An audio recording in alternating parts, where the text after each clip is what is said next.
this stakeholder dialogue as part of the World Economic Forum's annual meeting of the Global Futures Councils here in Dubai. Our topic today is the Nexus of Innovation. I am Azeem Azhar. I'm the founder and CEO of Exponential View. I'm an early stage technology investor, and a few years ago I wrote a book on technology convergence and the acceleration of technologies. So I'm delighted to be the moderator of this panel today. As His Excellency Gergawi spoke about yesterday, as the fourth industrial revolution advances into the exponential age, we find ourselves at a period where technologies, both foundational and applied, are converging.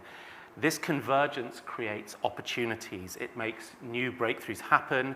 It may accelerate innovation across various fields. And these technologies may combine, and these novel combinations may yield new technologies.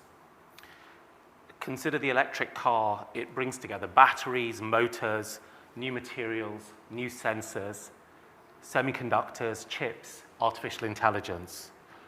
Or consider that during COVID, the vaccine maker BioNTech acquired InstaDeep, an artificial intelligence company. InstaDeep had the ability to use AI to provide early warning for the emergence of new COVID variants. And this allowed BioNTech to prepare vaccine candidates ahead of formal identification by the World Health Organization. This was a combination of AI and biotech which enabled timelier delivery of these important immunotherapies. Now, my first book, The Exponential Age, covered this idea of combinatorial innovation as one of the accelerators in the improvement of technology, the decline in their price. It touched on the ecological nature of technologies, how they contribute to each other, how they shape requirements, how they expand use cases, and how they send signals to scientists and engineers and signals to the market. But have we reached a new intensity or level of technological convergence? What's that relationship between scientific research, academia, innovation, and what role could the public sector play at the different stages of the life cycle of these technologies? Are there strategies that we could use to actively take advantage of technological convergence? So, important questions, and to discuss this, I'm delighted that we've got an expert panel with us today. We have Chantal Shen, who is the Chief Scientist at the Synthetic Biology Unit at BGI Research in China. We have Freeke Heijman, who is the founder and CEO of Heijman Consultancy, advising startups and governments and corporates on innovation with a strong, deep background in quantum technologies. And we have Hoda Khzaimi, who is the Director for Emerging Technology Acceleration and Research at the New York University, Abu Dhabi, and she's prototyping the evaluation of emerging technologies. Hoda actually has many other strings to her bow. She's an example of technological convergence sitting in front of us. Let's start with this discussion. I think that artificial intelligence is perhaps the central hub that could accelerate convergence. That was in my setup, in my introductory remarks. Is that correct? Is it the most important force? Have I got it wrong? Are there other forces? Perhaps, Chantal, I'd start with you. Okay, maybe I will start by introducing the definition of synthetic biology. So synthetic biology combines the biology, computational science, and engineering, trying to engineer and create an organism that can function specifically. And you can think it as a way like we can program living organism to function in a specific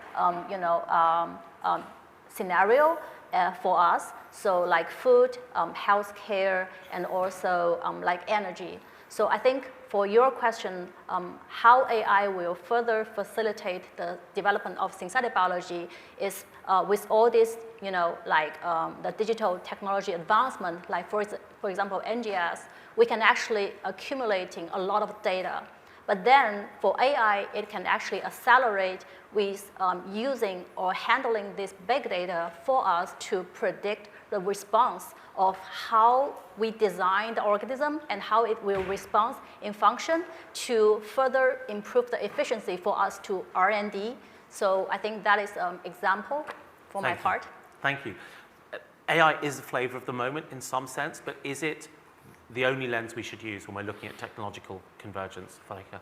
Well, it is a very important lens. I think everybody knows the way AI accelerates, for instance, the identifications of new materials, the finding of, for instance, new batteries or materials for batteries for the energy transition. It advances from years to days using AI technologies. But it's not the only lens, because I think the interesting part of the convergence is the interaction between those technologies. For instance, quantum technologies and quantum algorithms can, on its turn, enhance machine learning algorithms from AI. So, for instance, Crédit Agricole, which is a French bank, they just announced that Pascal, which is a European quantum computing company, they provided tools, quantum algorithmic tools, that improved their learning algorithms for their neural networks for the forecasting of financial systems. So there's interaction between all those aspects. And with biology, the identification of how medicine play out in human cells or in human bodies, there are already quantum algorithms being used that are run on classical computers that have a better performance than if you would use classical algorithms. So you see the interaction between those emerging technologies accelerating with indeed AI that is going so fast at the moment. So we've already heard in the first two responses some really breakthrough cutting-edge technologies, from synthetic biology, next generation sequencing, quantum computing, quantum algorithms on classical computing. To somebody who perhaps is not in the technology industry, this could sound like a shopping list, a list of wonderful things we want to buy. How is it more than a list of things we want to buy? How are the interactions between them occurring, and how they're relevant, Hoda? Great question, Azeem. I would say it depends on the ecosystem who's analyzing the value chain of what we're developing across converging technologies or converging industries in general. I think the first example you gave is a pure example of how when we develop for one single technology, we have to care about the ecosystem impact and the cluster impact. Certain economies are aware of this. So when you develop, for example, biosynthesis technologies, or they call them right now the new tech organisms. Could you say what those are in a word or two? 100%. You're today trying to mimic bio kind of synthetic organisms and use them for a computational advantage. I'll give you an example that we work on in the lab at the moment, is how can we generate true randomness out of the biocells and mimic the true randomness that's coming in the biocells, because most of the randomness we use in our devices, computational infrastructure, could be pseudo-randomness structures that would allow you in the future to break into the systems or degrade, I would say, the level of computations that exist. And because of the sources of energy provided to those computational devices, we are at a bottleneck. We cannot push for a natural like randomness because of this. So this is what we call true randomness structures. The bio cells or the bio kind of organisms, they have that already engineered in. Within biosynthesis, we're trying to just mimic the randomness in order to use that for computational infrastructure, bypassing the overhead of computation and bypassing the overhead of energy consumption on these devices. Imagine holding your phone, and rather than having a pseudo-random number device generating randomness required for your computation, your body is your pseudo-random number generator that could be sensed. So this is one example and many examples that exist that could revolutionize the end product that we have today. So going back to your landing question here, how can we build an appetite for convergence through understanding that it's not about this certain technologies that are available in the short term, rather than following the uncertain pathways of new disruption that might exist in the future. And we have historically many examples that support this. that support that, for example, look at the current conversion that happened on protein kind of discovery and protein genomes discovery and AI kind of convergence.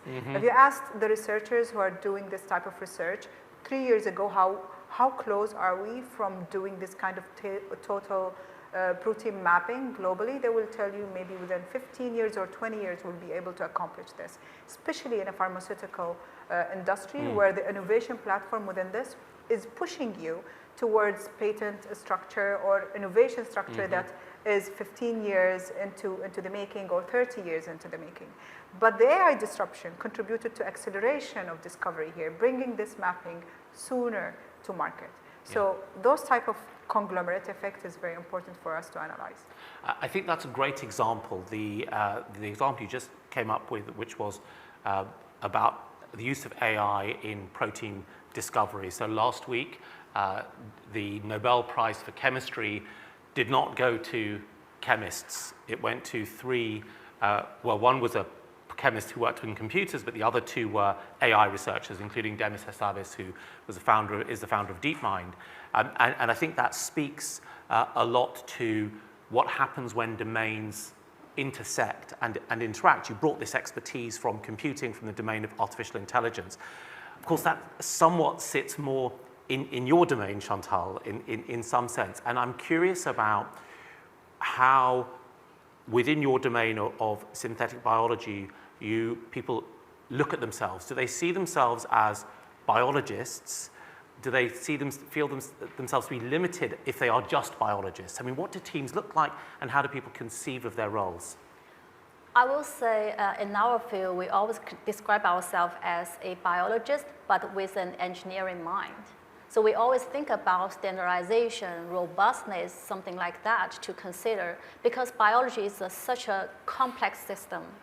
And there are so many, like genes within the cell that they function in a coordination way. So you can, from the cell, the phenotype, the behavior, like changes in response to the environment and some kind of simulation. So, yeah, from our end is for synthetic biology is really like a real practice for convergency. Is in our field, we have computer science, we have physics, we have engineering, we have biology and also other disciplines working together to solve a complex question, in a way, covers so many different disciplines. So there was one time personal experience I found is really interesting because I was trained as a bioengineering background. But then, during one of my funding interview, and one of the person asked me, "You are a biologist, but how come you can develop equipment?" And I say, okay, I didn't know that before, but when I really practice, and DNA synthesis is one of the bottleneck, I start to work across different disciplines, and together with my colleague, helped me to understand how to solve the problem, from different ways. So yeah, that's the real question. But your field strikes me as a field which, in the academic space, by necessity has to have convergence. It has to cut across the silos that we see in academia. And I'm curious if we spend a second to ask that question, because this does start with research.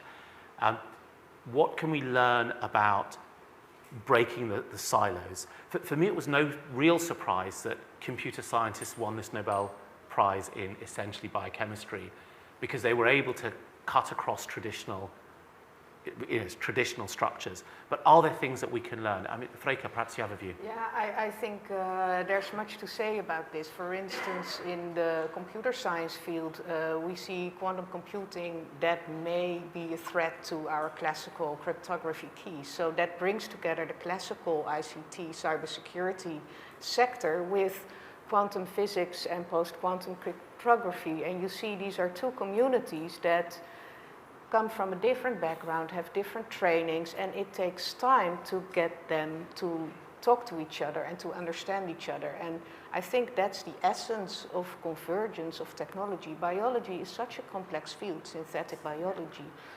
physics as well, computer science, AI, and you need to train people who can form the bridge and who can become multidisciplinary.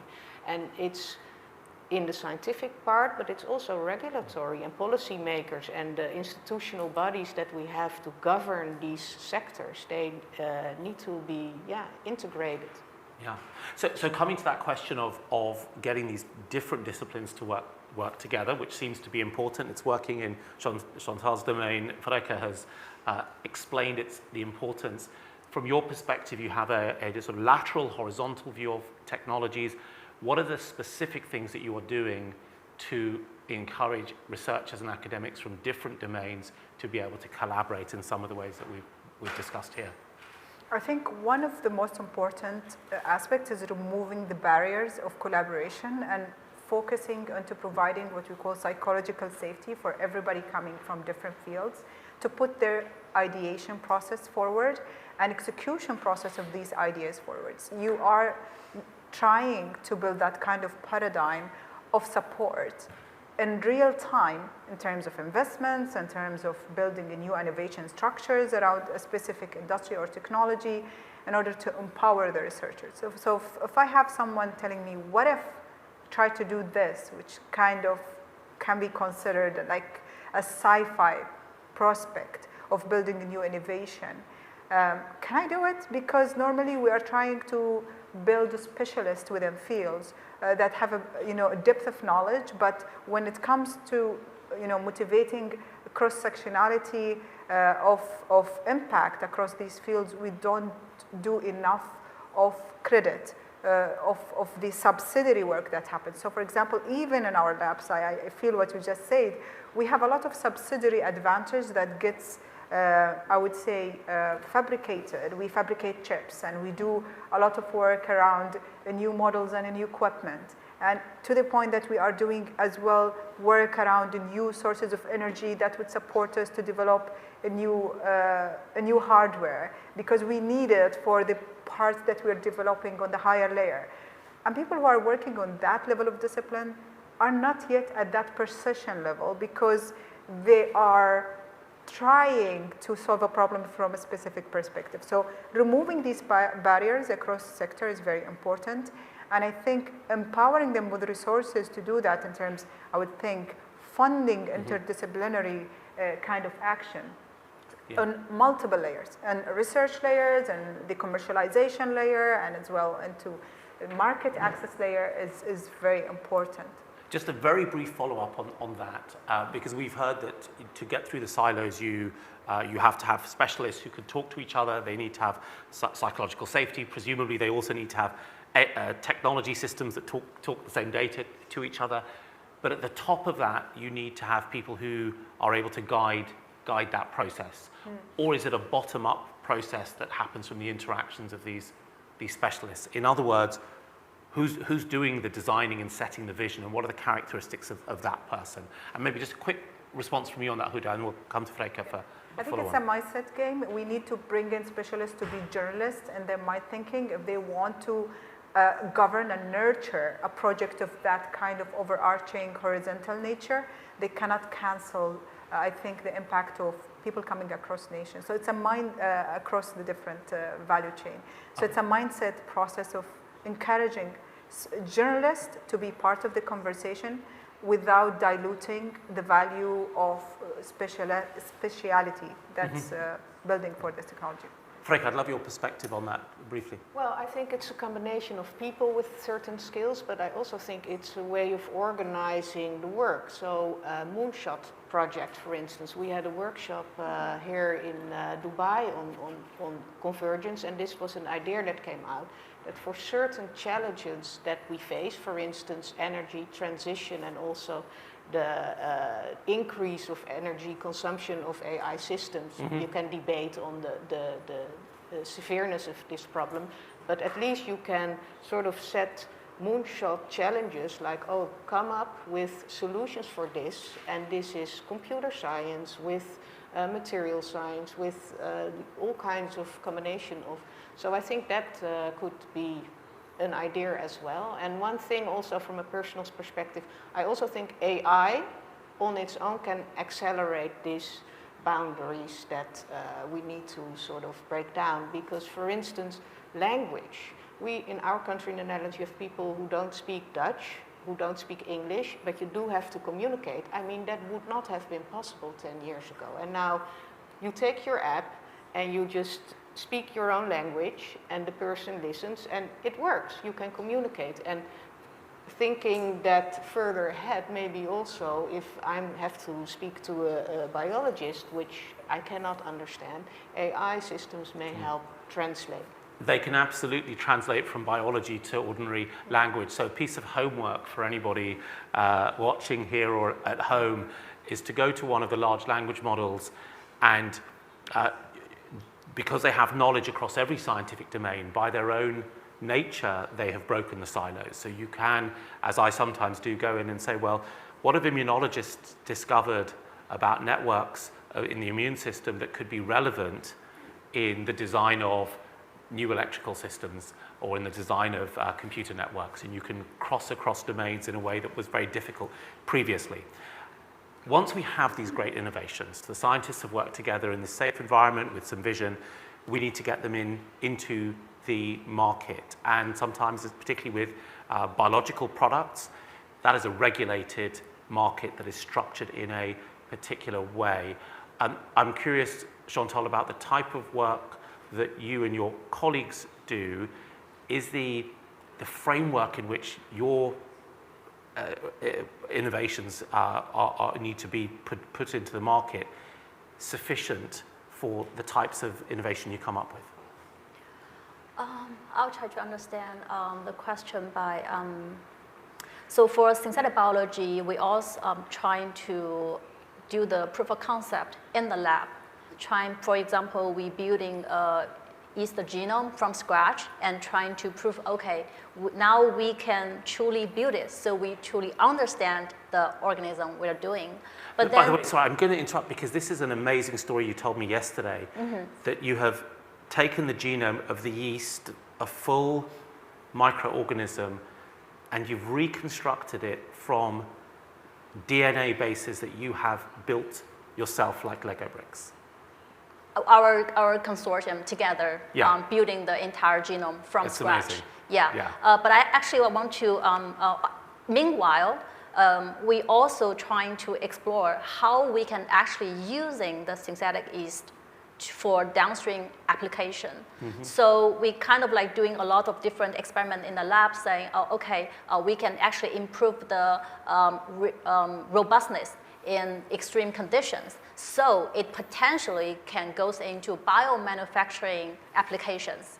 But then, in the real case, actually we realized, whatever done in the lab, it's just single one step before it's the real application. There's a lot more. For example, for the biomanufacturing process, you have this infrastructure improvement, so you can cope to the new designed, scenario. And also there are other, operation and also a lot of improvements are needed from the downstream downstream industry. So I think, in the long run is for the innovation, the best is the industry, related to industry, also can get access to the early stage R&D as soon as possible. So actually they can really engage in the whole process to make sure that the thing can, really goes through the application more smoothly.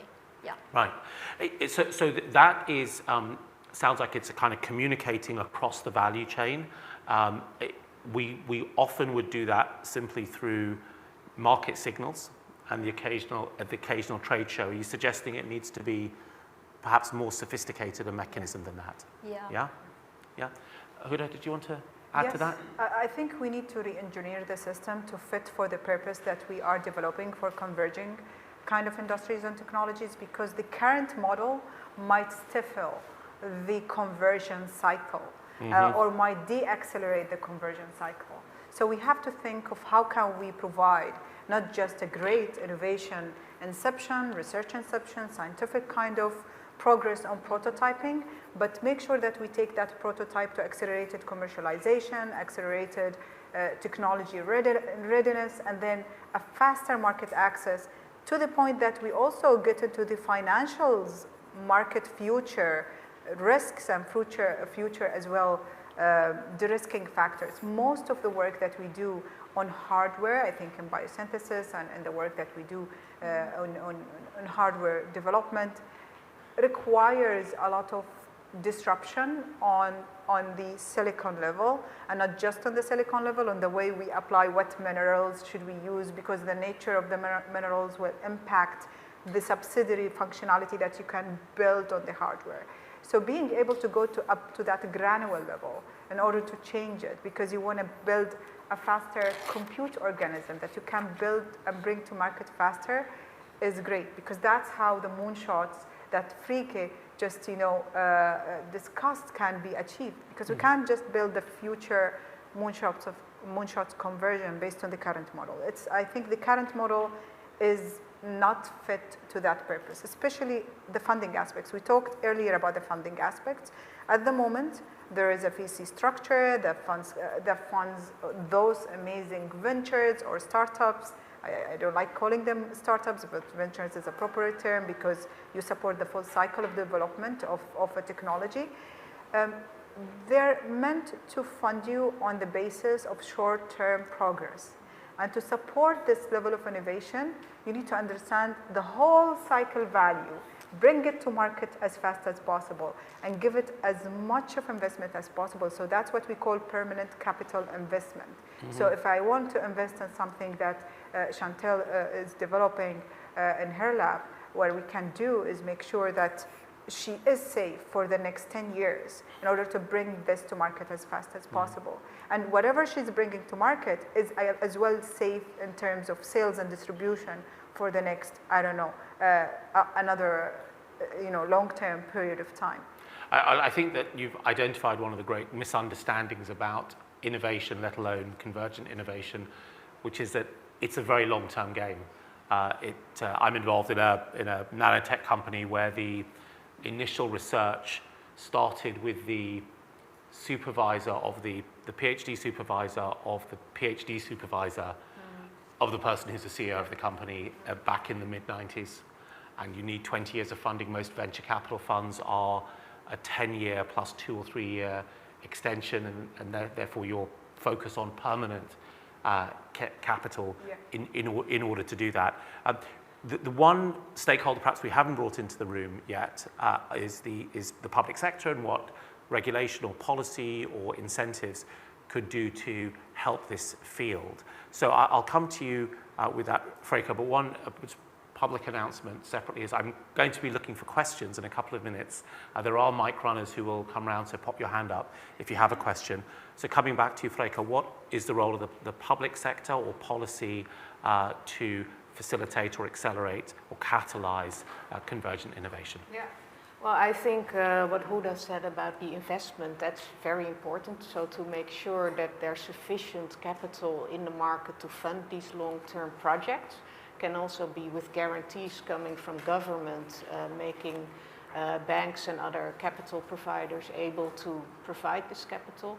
But another thing is very important, I think, it's the governance and the governance of risks, because well, we see with AI, it has immense opportunities, but it also has certain risks. If you see the hallucinations, and that goes for these converging technologies, it's there. I mean, the synthetic bio, there is some risks attached to it. And if all this accelerates each other, we have to make sure that the public sector is aware of those risks and implements the necessary measures to mitigate these risks. Also in the quantum space, in 10 years' time, the risk that quantum computers can crack RSA codes is 30%. So governments need to get ready now.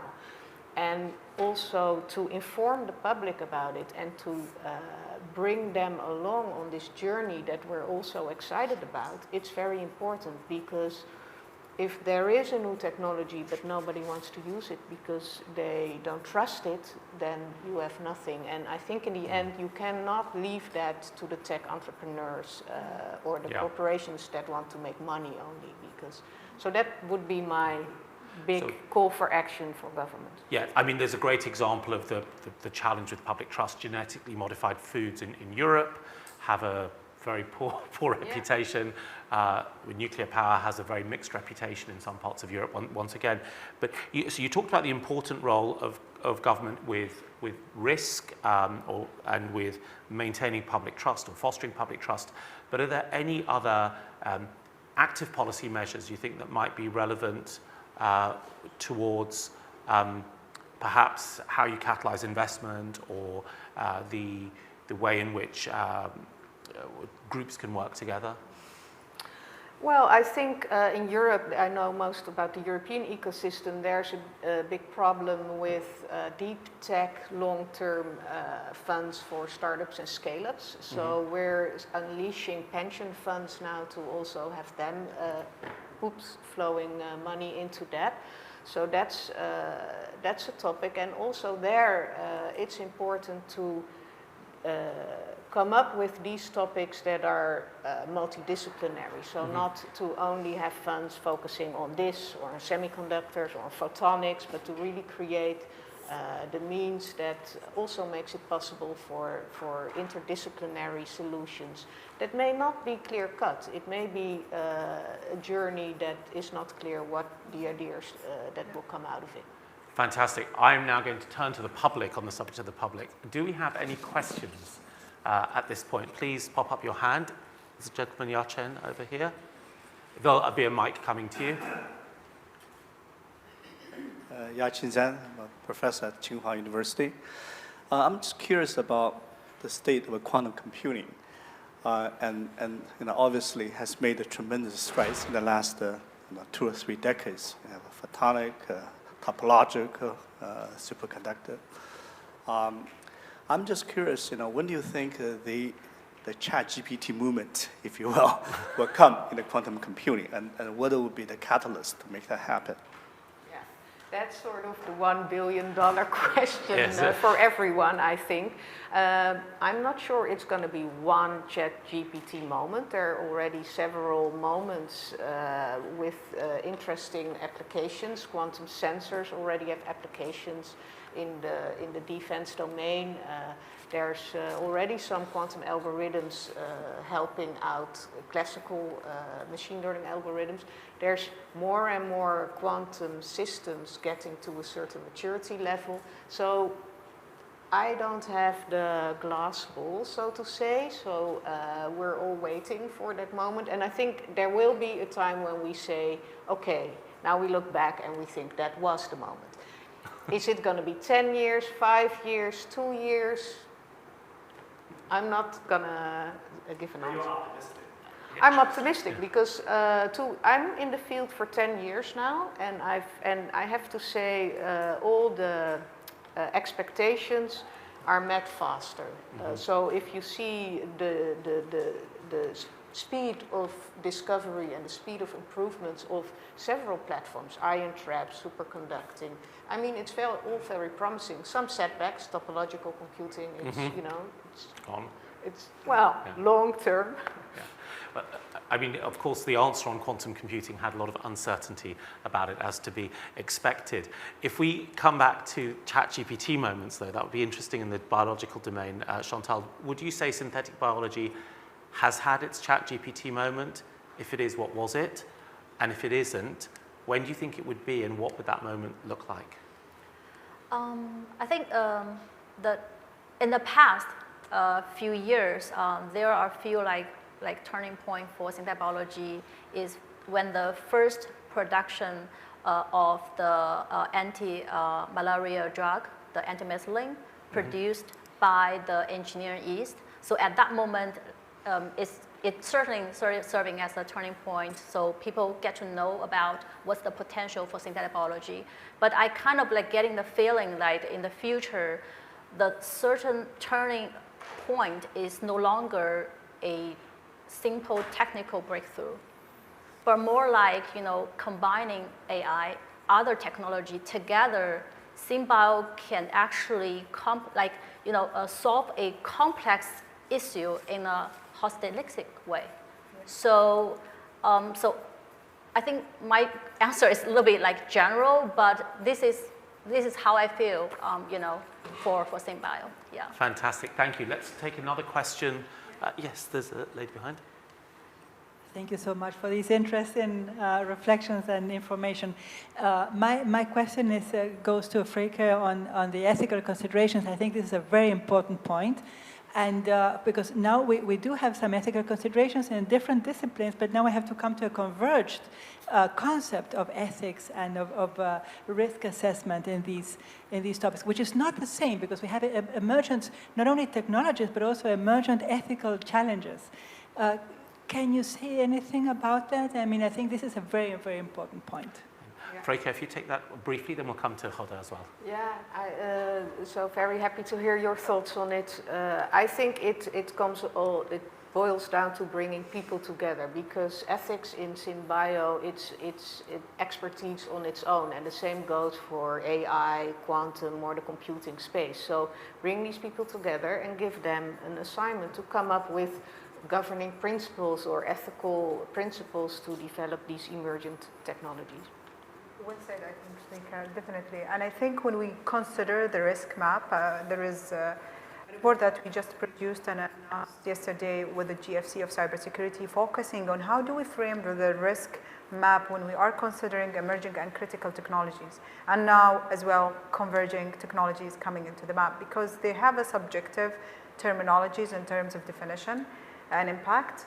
And I think the one takeaway that we need to focus on, it's not just a singular mapping towards ethics or towards policies and regulation. It's supposed to be a holistic analysis that allows for innovation to happen and allows as well for different mitigation mechanism to exist to de-risk automatically or systematically any kind of concern that would arise on different levels. We have categorize the levels into a national level, an organizational level, and individual level, because most of these technologies that would come to disrupt societal kind of innovation or societal kind of way of thinking and performing would be a public concern. So ethics are massively our public concern first and foremost, and then everybody else follow, the government, the organization, and every stream of technology. So our number one kind of recommendation is to make sure that the group of scientists who are coming from interdisciplinary map is actually thinking of ethics and inception.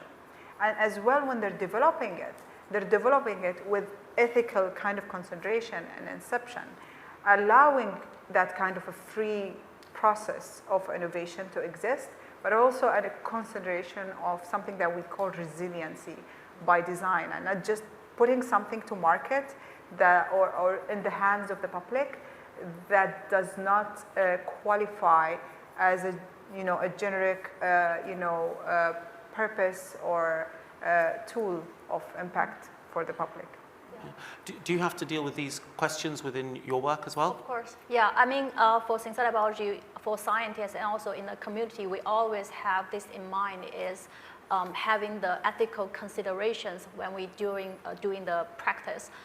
In one of the examples that I would like to share is for the genome construction, genome synthesis process. Actually, this year in April, we published an ISO standard that clearly described that for biosafety and biosecurity purpose, the DNA sequence need to be screened before we synthesize them to avoid, hazard, potential problems. So yeah, there are ongoing efforts.